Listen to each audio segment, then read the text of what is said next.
Welcome to the Baseball Insiders, where no one is sleeping. I'm Adam Weinrib, alongside Fansided's MLB insider Robert Murray. Little delay today. I apologize. Did we weigh your appetites, though, for baseball news and rumors? I hope that we did.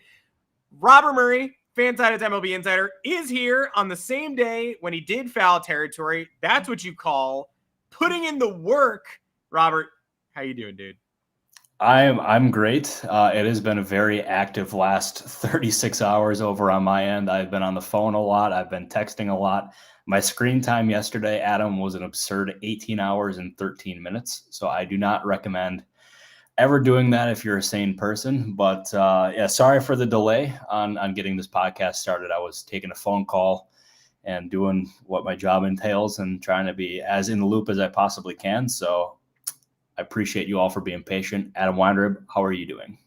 I'm doing good. 18 hours is more than 3/4 of a full day. So, yeah, if you don't have to do that, don't do that. But Robert Murray does have to do that.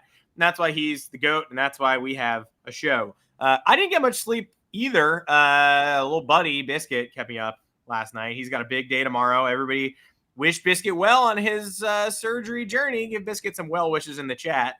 But we are not here to talk about that. But he does sleep right now. He sleeps more than Jed Hoyer for sure. We're here to talk about the current offseason, and we are inching ever closer to spring training. So now is the time to talk about the big four. We're not putting timelines on these things, but basically just what Robert's hearing, what to keep an eye out for as we get ever closer to spring training. Again, Bobby Witt Jr. was something I had my eyes on. He was in our rundown today. I wanted to ask Robert to empty the notebook on the Bobby Witt Jr. extension talks. That happened. He's been extended by the Kansas City Royals. Sometimes real life gets ahead of your outline. We'll talk about that for sure, as well as answering some of your questions, opening up Robert's notebook, and opening up the mailbag to our Discord All-Stars, as well as to you in the chat. Before we get going, want to note that DraftKings is still offering a fantastic sign-up bonus. For new users, you can place that $5 first bet on anything to instantly claim $150 in bonus bets. You will also be rewarded with a separate no-sweat single-game parlay every single day when you opt in. The best part is that you'll receive both rewards even if your first bet loses. When you join DraftKings, make sure to sign up with our code BASEBALLINSIDER. Using our code BASEBALLINSIDER, no S, just R, not only gets you these great bonuses, but it also directly supports our podcast. If you've been considering signing up for DraftKings, make sure to use the code BASEBALLINSIDER to maximize your first bets and parlays. This offer is only available to new customers who are 21 plus and physically present in legal gambling states. Please remember to always gamble responsibly. Check the episode description for the full terms of the offer to see if you qualify. And now begins my quest to beat Scott Braun in a one-on-one host-off today. I want to be better than AJ Przinsky. I plan to do that. Robert Murray, we got a lot to cover. What do you want to start with? Just the fact that we still have, it is February 5th, pitchers and catchers report next week, and the four biggest names on the free agent market still on that market. I mean, I hate putting a timeline on things, and so do you, but it's not a stretch to say, hey, I don't think these people are signing before pitchers and catchers report, because that is in a week. Okay. It is remarkable the lack of activity that has happened with the top guys, and like especially with the Scott Boras guys. Like if you look at Matt Chapman, you look at Blake Snell, you look at Jordan Montgomery, all these top free agents. There's been a consensus that there's just been hardly little movement there at all, and obviously Boras operates in a way that is really just. He takes his time. He does not rush. He always waits out the market to try to get the most out of his, for the most dollars for his clients. And for the most part, it's been successful. And we've seen him wait in the late February for Bryce Harper to sign. And we've seen a lot of different cases where it's worked. And clearly he's willing to be patient. And clearly at this point, since these guys are still on the market, these teams aren't willing to give Boras the price that he asks. So I'm thinking we're still going to be waiting here for a little bit longer. I don't necessarily know. Hang on, I got a call. Ooh. Mute yourself. I'll take it over. There you go. Good. He did the job. I was like, I'm doing producer duty today, by the way. So I was like, oh man, I actually don't know how to mute him. Christ. No, we're good. I just muted him as well, and he's off. He popped out. So he'll take that call again. He's been working the phones. That's how you get screen time.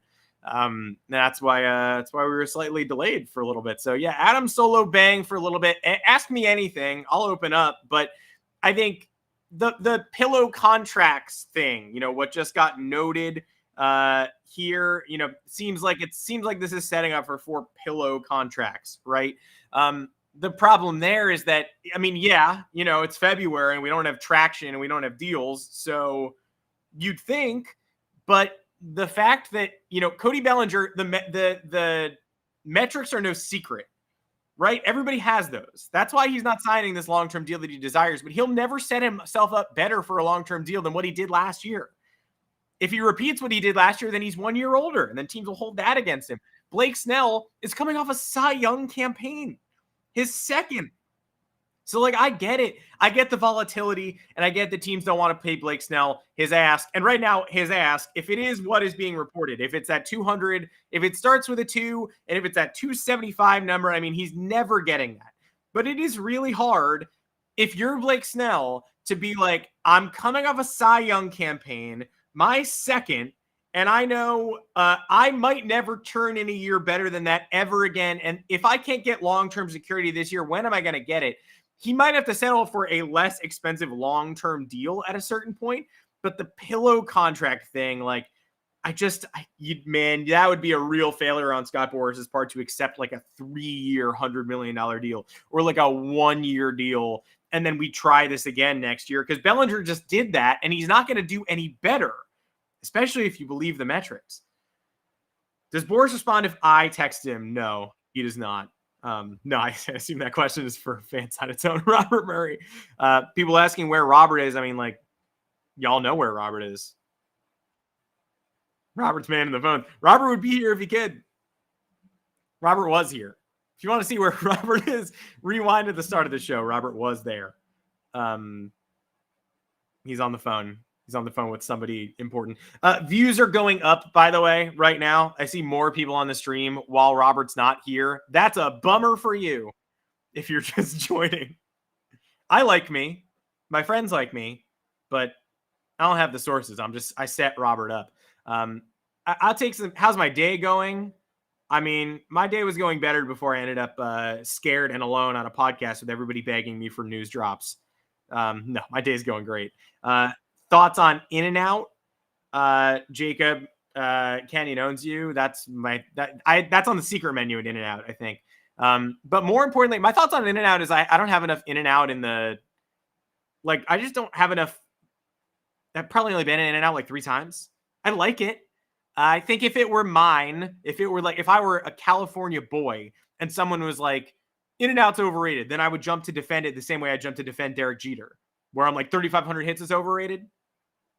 Oh, I guess his range at short was terrible. I guess if he had better range, the Yankees would have won more than 5 titles. I would be that guy for In-N-Out if I was from California. But I'm not. I go out of my way to get it every time I go to Cali. So I think it's good. Nick Shallon also asked me for my thoughts on In-N-Out. I believe I answered this question already. I believe I just answered this question. No, I think In-N-Out's great. Look, this is my dirty confession. I confessed this in the Discord channel earlier. I order Whataburger sauces to my home. I live on the East Coast. I order Whataburger sauces to my home. So I'm a big fan of Whataburger. The Whata store, customer service can't be beat. Grecian 5, can you co-host the program? Hell yeah, man. Welcome. How about, it's going to be tough though. So just type out what you would say and then I'll say it. But yes, absolutely. Here's something I can actually talk about. Thoughts on the Caleb Ferguson trade. I'm in favor. I would love. Oh, let me know. Dude. Yeah. I just shared all my In-N-Out thoughts. I was starting to talk about Caleb Ferguson and the Caleb Ferguson deal. Let's bring Robert back. I tried to get Grecian 5 in here. He wanted to co-host. I said maybe sometime down the line, but what's up, man? Yeah, things are moving. And yeah, I'm hopeful we'll be able to drop something later today. And all that good stuff, but very, very fun times for the baseball insiders. Nothing I can confidently say yet, but yeah, I think we're going to see some movement here. Hell yeah. Before too long. Not involving the big guys, not like the Boras 4, but other stuff. Yeah.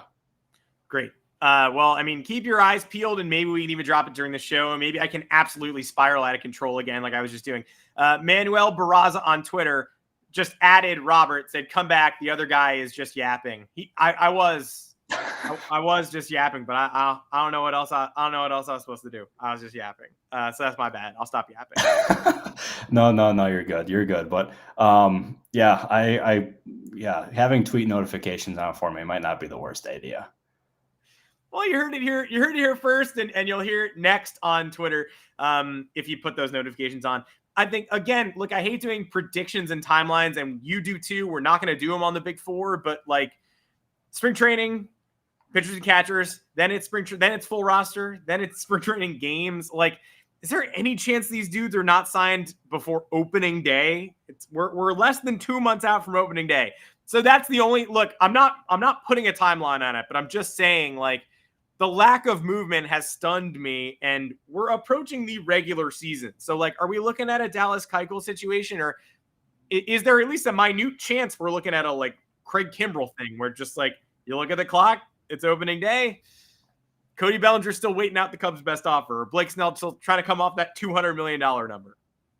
Yeah, I'm at this point, with how little movement we've seen with some of these top free agents, it wouldn't surprise me if some of them ended up lingering to the point where it's after pitchers and catchers report. I think spring training, or not spring training, but opening day, it's probably a stretch. But at this point, you can't really make any assurances on that either. And like, eventually this market is going to start heating up. And as I just suggested, that there's definitely some movement here behind the scenes, but it's just a waiting game for a lot of these big Boras guys like Montgomery, like Snell, like Chapman, like Bellinger.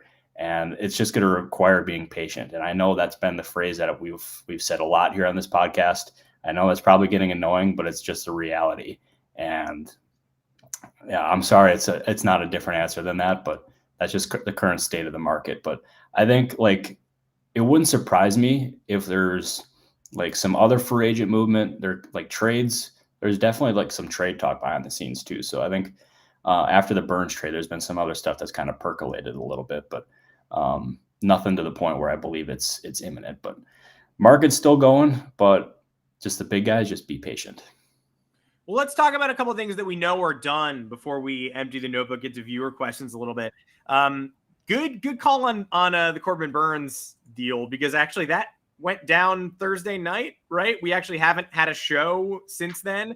And it seemed like conventional wisdom that Corbin Burnes was not going to be traded this offseason, especially after the Brewers went out and got Rhys Hoskins. Not that he's the difference between contending and not contending, but that's a go-for-it move. And indications previously were, hey, we're going to roll with Burnes, roll with Peralta. We'll see what we can do. We'll reassess at the deadline. Maybe we trade those guys, make Willy Adames available too. But Burnes goes to Baltimore, and not exactly for an overwhelming offer from an outsider's perspective. Like, the Orioles have a good enough farm system that you can hold them hostage. The White Sox have been doing it for Dylan Cease. The Brewers didn't. They get DL Hall, a lefty pitcher, 2 top 10 Orioles prospects in Hall and Ortiz, but not Kauser, not Mayo, not Kjerstad, obviously not Holiday, obviously not Henderson, but no Westberg. I mean, a lot of the big names we've been prepared to see the Orioles. No Basallo. I mean, the Orioles have such a good farm system that they gave up top-tier talent, but they didn't give up the guys in all caps. Are you surprised that Burnes went, or are you surprised that Burnes went for that small a package? I'm not. So overall with the Burnes trade, I think it was a surprise overall. 1, the timing of it, and then 2, the haul and return. So for clarity, like on my end, I was under the impression that a Burnes trade was likely going to happen at the trade deadline. Everything that the Brewers have said, both privately and publicly, has been that they had no intentions on moving Burnes. And then all of a sudden, late at night last week, I'm driving to get dinner, and I get a phone call from somebody who typically does not call me unless stuff is going down. So I'm like, I answer, I say, hey, what's up? And he's like, do you hear the news? And I'm like, what are you talking about? And he's like, Corbin Burnes just got traded. And my response was basically no effing shot. I didn't think there was any truth to it whatsoever. And then I look at my phone, send some texts, and turns out it's legit. And the haul in return is DL Hall and Jory Ortiz, and also the draft pick, which is something that other teams thought was a good coup by the Brewers. But overall, for a full season of Corbin Burnes, I'm a little surprised it wasn't more. And like that being said, though, I think the Brewers internally viewed this as a situation where they did not want to just lose Burnes and get either just a draft pick in return or like a half season's rental worth in return for Burnes. They wanted to get something meaningful, and they wanted to get something that they thought could be foundational pieces for them down the line. And DL Hall said on Foul Territory earlier today, right before I was on there, that they are going to use him as a starting pitcher, and then Ortiz can end up being a long-term infielder for the team in the major league level. And they thought that was obviously enough to part with Burnes. But I'm really curious what the message is to that clubhouse after you obviously lose Craig Counsell, you non-tender Brandon Woodruff, which non-tendering Brandon Woodruff was the correct baseball thing to do, considering how uncertain his future here in 2024 is. And then you sign Rhys Hoskins, give the fan base, you give the clubhouse some more hope, and then you trade Corbin Burnes, the best right-handed pitcher in baseball, or one of the best right-handed pitchers in baseball. I don't know necessarily how well that would sit in that clubhouse. I'm really curious to see exactly how they end up going about the rest of their offseason here. There's a lot of good players available. Could they possibly look at another starting pitcher on the market? Sure. Could they end up looking at some other guys in the market? Sure. But if I was the Brewers, I would have needed more in return to part with Burnes. And I'm really curious to see what the clubhouse reaction to that one is. But thought it was a great move for the Orioles. That was a move they had to make. And if I was the Orioles, I would still make another move for a rotation piece. I think they can't be done, truly. And yeah, I wouldn't be surprised if they continue to poke around the market there. That is, yeah, I think they should. We had the Orioles on the last show as like, hey, new ownership group, you want to make a quick splash, you probably should. And this is probably the best splash you could make, especially in this market, especially with the White Sox dragging their feet and asking for the moon and sun per John Heyman for Dylan Cease. I would rather have Corbin Burnes than Dylan Cease, and I would certainly rather pay this price for whoever I got than the price that the White Sox are supposedly asking for. So great. I mean, look, if you want to get something for him, certainly Hall and Ortiz, you're going to see these guys soon in Milwaukee. These are MLB pieces at this point in time. So they could have done worse, but I think the Orioles did fantastically here. And another team that I want to shout out that we don't shout out that often is the Kansas City Royals. Actually, before we do that, I want to say this one more thing about the Brewers. Is obviously we've seen the Devin Williams and the Willy Adames speculation about potential trades. I think Williams would be a really interesting trade target for a lot of teams.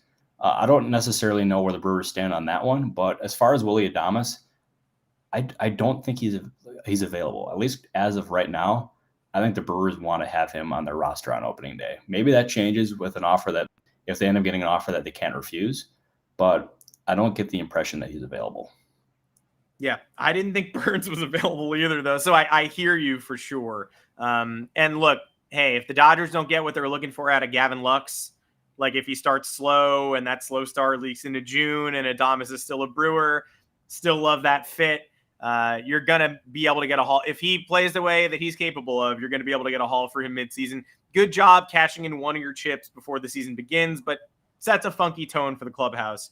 You're right. And the exact opposite spot in terms of vibes is Kansas City right now. They've been making interesting additions free agency wise at the margins. Michael Wacha, Seth Lugo, teams that didn't lose 100 games last year wanted these pieces. So it's not like the Royals were just sweeping up the scraps. Hunter Renfroe, Adam Frazier, maybe slightly lower on the pyramid, but still. And they go out and secure Bobby Witt Jr. for an extremely long time. You had rumblings of this. And again, we were going to talk about this before this was done today, and now it's done, and now we can just bask in it. But how did this come together, and where do you feel like this leaves the Royals coming out of this deal? Because that's a lot of uncertainty wiped out in just one move. Yeah, that was something that was on my radar to start the offseason. Like there was rumblings that the Royals were planning to explore it. And then I hadn't heard anything about it until late last night when I got a call from someone who was like, "Hey, look into a Bobby Witt Jr. extension with the Royals," and made some calls, placed some texts, and I heard pretty consistently from people, yeah, there's talks, and some people even said it was close. And there was one person who even told me it's going to get done within the next 24 hours. And I had to think of a way to properly report that because a couple of them cautioned if like that deals of that magnitude are really complicated and it can hit a snag like that and it can end up blowing up and not getting done. And I made the decision to just report that the sides were talking, and lo and behold, it ended up getting done within less than 24 hours. And that was a move the Royals had to make because for them, it gives them a 23-year-old who can potentially be with that team until his age 37 season. He can also opt out of the deal at some points, as Jeff Passan reported.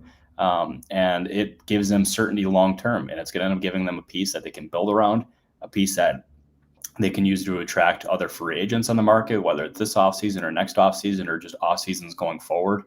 And it also helps them with a potential new stadium deal. And I think that is a really important key for them and something that they really prioritize getting done this winter. Because if you looked at it, you listed the guys that signed earlier this offseason: Michael Wacha, Seth Lugo, Will Smith, a lot of these other guys traded for Kyle Wright.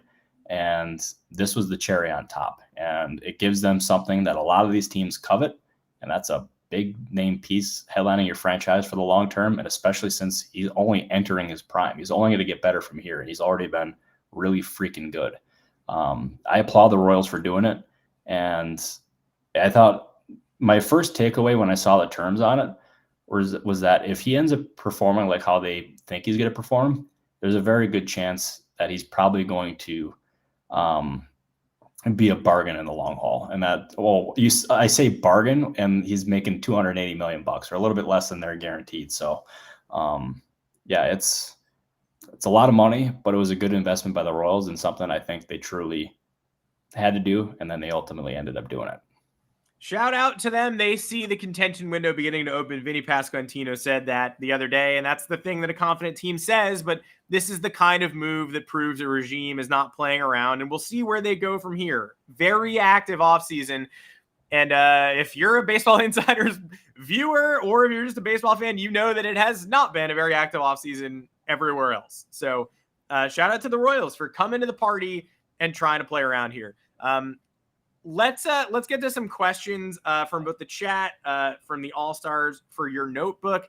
And I see, so we've got Joseph Cuevas, who I want to acknowledge because paid the chat here to get in here, a super chat, and we thank you. But what was the news on the phone, Robert? We can't give you that one. And I would recommend that if you're going to super chat in the future, do not ask what was the top secret news that Robert was discussing on the phone. But we can at least address the Padres a little bit because we have had a few people asking for Padres updates. So we'll take this opportunity to just think outside the box. What could they potentially be looking for the remainder of the offseason? Yeah, I think for the Padres, as far as they go, I think a left-handed bat makes a lot of sense for them. I think another starting pitcher. I think an outfielder has to be among, if not their top priority. And that's something I think they are exploring that for sure. I mean, they could look the free agent route. They could also look at the trade route. I wouldn't rule anything out there. But as far as it goes with the Padres, they're also getting quite a bit of interest in Ha-Seong Kim, as Ken Rosenthal of The Athletic reported today. Interest there is a lot. But he's a really talented player, someone that organization really likes. And it's going to take a lot for them to part with him. So I don't think it's a certainty at all that he's moved. But the interest in him is league wide. It's no surprise either. And I do know that Bob Melvin obviously loved him when he was there in San Diego. But that being said, do you think the Padres would move Ha-Seong Kim to a division rival? That could be tough. But then again, they ended up letting Bob Melvin go to a division rival for no compensation in return. So never know. But also, I just want to make it clear there. I'm not reporting that the Padres and Giants are talking trade at all. I want to make that abundantly clear. Just saying that Bob Melvin liked the player, and really what's not to like, Yeah, exactly. And it's tough, right? You're not going to actively engage with the team that you let steal your manager. If they'd liked Bob Melvin as much as Bob Melvin liked Kim, then Bob Melvin wouldn't be in San Francisco now. But it is something to keep an eye on moving forward for sure. Go to a couple of questions from the All-Stars in the Discord. But I also do want to touch, because I know that we've got questions about Jorge Soler, and I had questions about the DH market. And about a half hour before the show, Susan Slusser threw the Giants into Soler's market, just to say that there were talks. So what is the latest that you can give us on the DH musical chairs, right? Because Justin Turner signed before our last show, still got Soler, still got JD Martinez on the market, and no movement publicly, at least, since the Turner deal. So where do we stand right there? Yeah, so as far as Jorge Soler, what Susan Slusser reported was accurate, that the Giants are talking to Jorge Soler based on what I can tell here. But that being said, as of last check, which was this morning, nothing was close with Soler, with the Giants, or with any team. So would not be sitting by your phone hoping for news today. Although, as we've learned before on this podcast, things can happen very quickly. I'm just saying that in general because it's just the state of this market. Things can change with one text or one phone call. But I don't anticipate Soler being imminent. But I do think the Giants' search for a position player and a meaningful player is legitimate, whether that's a Jorge Soler or a Matt Chapman or a name like that. I think they do have interest, but as of last check, they're not close on either player. That's at least as it stands right now. Great. Well, we'll continue checking in because I'm pretty confident that nothing's going to move before Thursday's show either. So stay tuned for Thursday's show. We'll detail the scene. We'll detail the Soler market again. We'll do a couple All-Star questions as well. Beyond the Halo, always here, a valued viewer, listener. Wants to know if the Angels are going to add a bat, considering they continue to add relievers and also took a chance on Aaron Hicks. And I'll fold in the Artie Moreno rumors here too, because I think a lot of the Angels rumors from the last week inexplicably involve Mark Cuban. So are the Angels looking to add bats for the rest of the offseason? And we all know that Artie could pivot on a dime, but are you hearing anything in that space as well? No. So on the first thing I want to say about the Angels, and this question from Beyond the Halo, who's very good. First, if you're an Angels fan, I would highly recommend following Beyond the Halo. I think he is really good at his job, always asks really good questions, and really knows what's going on there. So I could not recommend following him more. He did not pay me to say that, by the way. That's like a genuine thought that I had. He paid me. He paid me. Well, yeah. Well, Adam deserves to be paid in the millions. I mean, Adam is a stud. But no, he's very good at his job, and I thought he deserved a shot out there. But anyways, as far as the Angels go, everything that I've heard suggests that they're continuing to look all across the market, whether it's offensive help, whether it's pitching, or whether it's whatever. I still don't believe a big move is particularly likely. I would be pretty surprised by that at this point, but as we've said continually on this podcast, it all depends on how Artie Moreno wakes up a certain day. If he wakes up and wants a big move, then you can't rule anything out. But I'd be pretty surprised if that ended up happening. But we'll see. But as far as the selling rumors go, I have not heard anything about that. I've seen that publicly a lot, and I've been asked about it seemingly a million times in the Discord and in this chat. But I personally have not heard anything there, for whatever that's worth. Well, we'll keep. I trust you'll continue to get hammered on it. Yeah.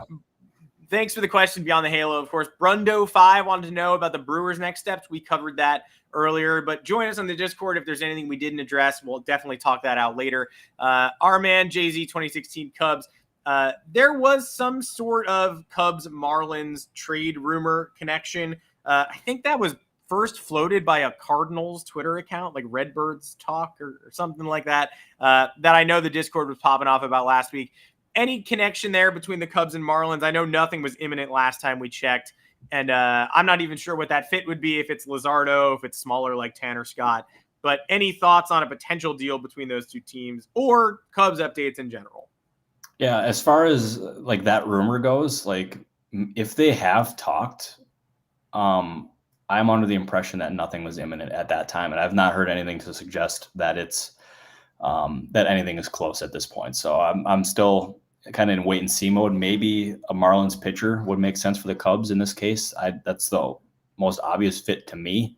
But again, I don't know. I've heard if there even has been talks, I have heard nothing is imminent there.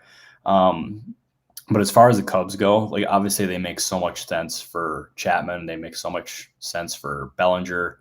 They make sense for a lot of these guys. It's just a case where the price has been too high. And Jed Hoyer and Carter Hawkins there in Chicago are always wanting to be all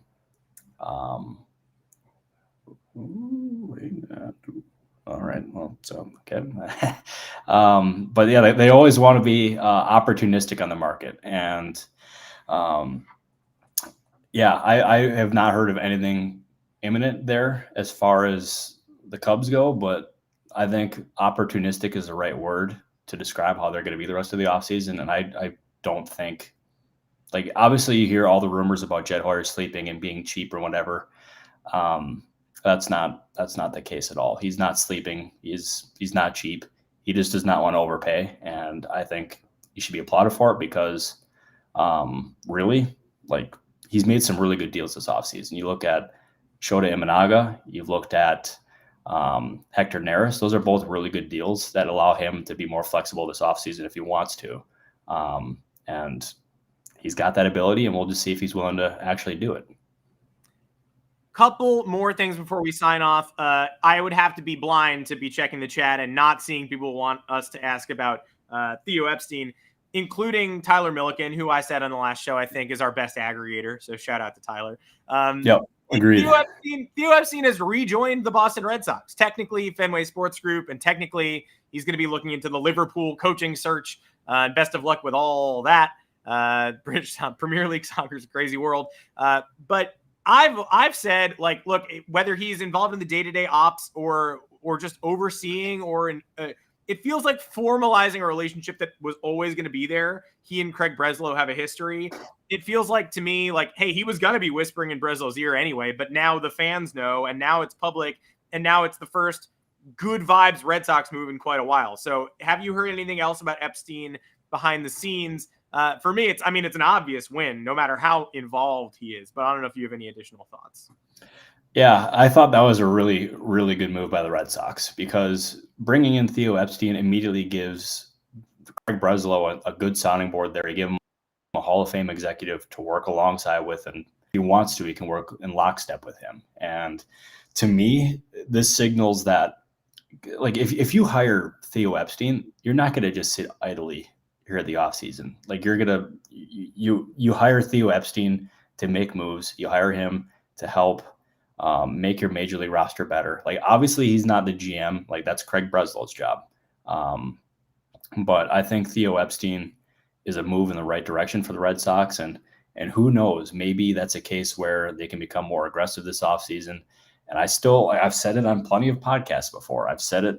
Jorge Soler makes a lot of sense. And then a guy like Jordan Montgomery, who is literally in their backyard, makes so much sense. And if you're able to get one of those guys and add him to that roster and then maybe make some other moves on top of that, then I think you're really talking about a team that could make noise. But I'm as always with the Red Sox, I'm in wait and see mode, just because it's just been, that's just a frustrating offseason for them as a whole.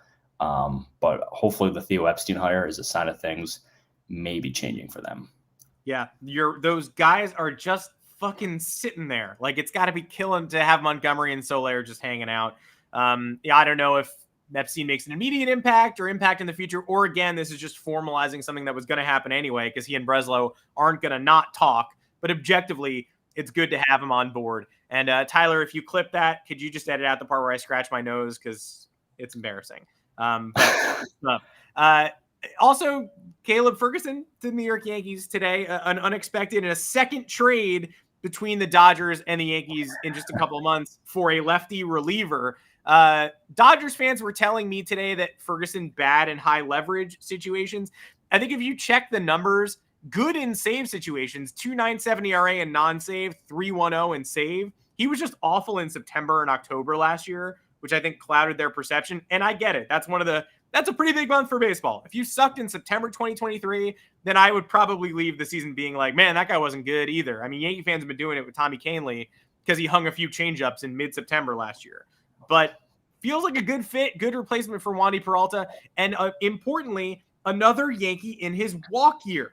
The Yankees are assembling guys who are not under contract for next season, who need to prove themselves, like Verdugo, keeping Gleyber Torres, Clay Holmes, a lot of talent that will be hitting the open market next year. Also a guy named Juan Soto, technically not locked down after this year. So they are both saving money for Soto and getting motivated players in the process. I like the deal, and it's not like they're really going out on a limb here. They surrendered very little. No, they absolutely did. And I thought it was a really smart move here by the Yankees, getting Caleb Ferguson from the Dodgers and giving up, Matt Gage and another player? Matt Gage, who they claimed from the Astros last week after the Hader deal, and then somebody, a starter from the Dominican Summer League, not even the Florida Complex League, one level below, who, again, if the Dodgers are targeting them, there's probably something there, and we might hear from that person again down the line, but not going to impact the Yankees for the next 4 seasons, so this was not a long-range projection. No, but it makes you wonder, what was your favorite moment of the Matt Gage era with the Yankees? There's a lot of memories to choose from. But thinking about it for a couple of minutes about what he'd look like without a beard, considering photoshopping his big red beard off and then deciding not to do it because I have no Photoshop skills, and then realizing he was a Dodger. Those are my top 3. Yeah. Yeah, and I'll tell you, as far as the Yankees go overall, this I thought it was a move that it made sense. It was a Wandy Peralta replacement, but it's also been a really strange search for them as far as bullpen help goes, because they've been looking at Wandy Peralta. They tried to bring him back, but they weren't anywhere close to that. Tried for Keenan Middleton, but came up short in their offer to him. They were in on Ryan Brazier. They did not obviously get him. He went back to the Dodgers. They've tried for other relievers, but none of it, obviously it has not gotten done. And Ferguson was the first piece that they were able to bring in. I still think they should bring in at least another bullpen arm if they, just so they can have as many options in the bullpen as possible. But yeah, it was just really strange because continually, whatever I heard throughout the offseason was just that the Yankees were coming up short in their offers for relievers.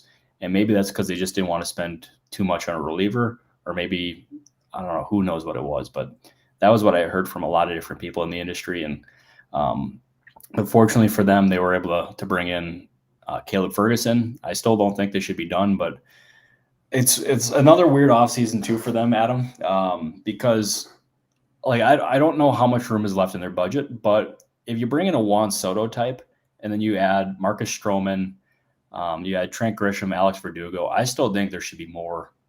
They should do more. I don't know what, but I think if you're going to go after Juan Soto, you got to really go all in. I mean, maybe not to the degree that the Dodgers did, because that's just unheard of, but I thought they should have pressed a little bit further on the gas pedal. We'll see, but yeah, interesting. Yeah, they're hang on. The King source. How do you always come up with things that are just not even close to off the tip of my tongue? It is remarkable how inaccurate you are at reading this. It is crazy. How? Also, how does he even get in this podcast? I haven't blocked on my account. It's crazy. There you go. It is remarkable. I like the Snell fit there before the Yankees pivoted from Snell almost immediately to sign Marcus Stroman. But they're banking on Carlos Rodon being Snell this year. And if he's not, then they look a lot worse. But they signed Carlos Rodon to be their number 2. He had the worst case scenario possible year last year. And we'll see if he's as bad this year as he was last year. If he is, the Yankees aren't going to be very good. Breaking. Spoiler alert. But if he is good, and the Stuff Plus indicated that the stuff was maintained year over year and it was just location, it was just the back injury, and he's in better shape now, then they might just have that number 2 that they were coveting. But again, if he's terrible, then the Yankees will be a 500 team, and then they'll have to weigh how to move on from that next year. No, exactly. And like that's the thing though, is like I can't imagine Rodon's got to be better than he was last year. I mean, I don't think there's any way he could be worse. And I felt bad for him because that was like of all the starts you could have ever imagined as far as like him starting his tenure in the Bronx. I don't know if they could have ever envisioned it being as bad as that. And so here's a pivotal year for him. Obviously, that's the understatement of the century. But I think he'll be better than he was last year, and who knows what ends up happening once the season starts. But I'm rooting for him, and I'm hopeful he'll end up being better and also being able to stay healthy this season.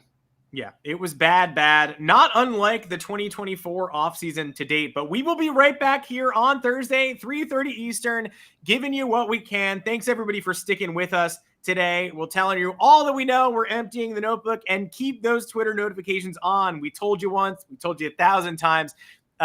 My first foray into producing this show in a while, I don't know. I ended up alone on the stream talking about In-N-Out. So how do you think it went?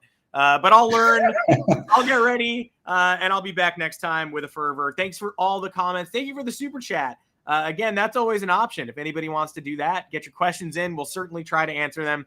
Although, no, a super chat is not a hack. It will not make Robert tell you the secrets that he's discussing on the phone. That's not how that goes. But we certainly will try to answer your questions.